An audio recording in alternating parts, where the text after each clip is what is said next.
it is bedding in Neil Atkinson with you, John Gibbons, Mo Stewart and Rob Gutmann to talk about the idea of a title race. And Rob, as the oldest, sadly, but you're wearing it very, very well indeed. Not biologically, Neil. It's true to say that in my adulthood, Liverpool have never won a title race. They won the title, but it was a procession.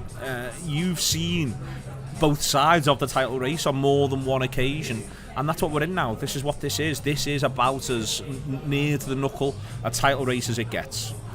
Yeah, you know what's interesting though, I was reflecting upon this earlier today about how many title races I'd actually seen involving Liverpool. Title races they're not uncommon, but they're not routine either. No, there's not as many as you'd think. No. The amount of seasons where Liverpool just packed in with 4 games to go. Yeah. And it's like, they could have got a points record, but I'm got just drunk instead. The most title race of the golden era of the 80s was the double season with 80 against Everton, where we took to the last day. In fact, to the last week they were leading.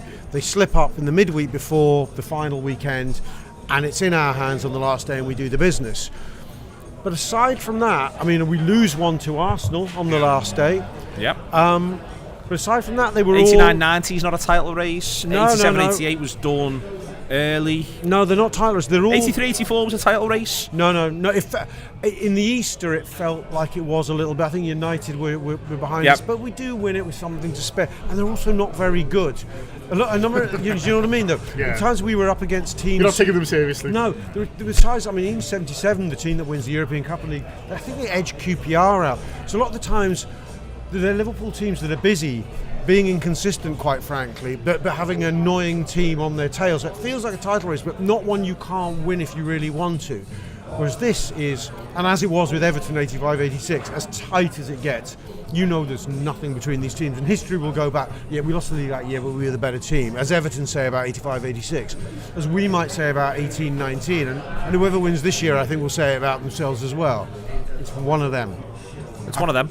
I think title races as well, for me, it needs to be 2 teams. Like, I know sometimes that you want to see as many teams as possible fighting for it, and I mean, obviously 13-14, Chelsea were kind of involved for a little bit. Chelsea should have won that league. I mean, they pack in about a month before, though, don't they? and like you were saying, John, when you get to those last 4 games, it normally is just 1 or 2, and I prefer it when it's.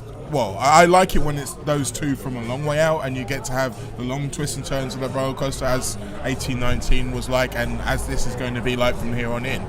But the ones that you remember are the ones who have big moments, big explosive moments over the course of it, or someone has drawn someone back from a long way. Like the one that instantly comes to mind that doesn't include us is 97-98, where Arsenal overtake Man United, mainly because that was the first title race I'd enjoyed in my adult lifetime, or adolescent lifetime. 10-pointer, that?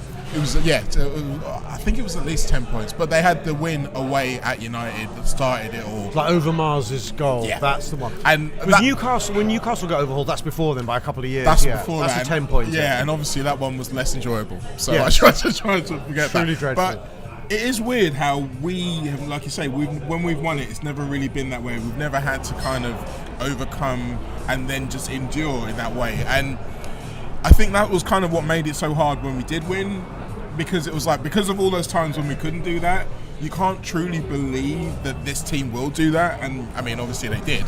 But now that we've kind of come through a few of those battles, I am more confident. Like, just because we lost to them in 18-19, I don't think that bears any resemblance to what's going to happen this year. The only resemblance that it bears for me is the point gap. That's the one resemblance for me for 18-19, and yes, we've eroded them, but it's the idea. It wouldn't surprise me if City and Liverpool both won every remaining game and drew at the Etihad. If you see what I mean, John. That's the thing. That's and that's where it is a little bit different from the ones that Rob references from the United, Arsenal ones. In that we're now in an era where there are 2 teams who are more than capable of putting an unbelievable winning run together, and they're capable of doing it simultaneously, and they've shown that. They are, but I think what's also possible is that, I mean, next weekend's really big. It's 2 weekends really big. That first one back.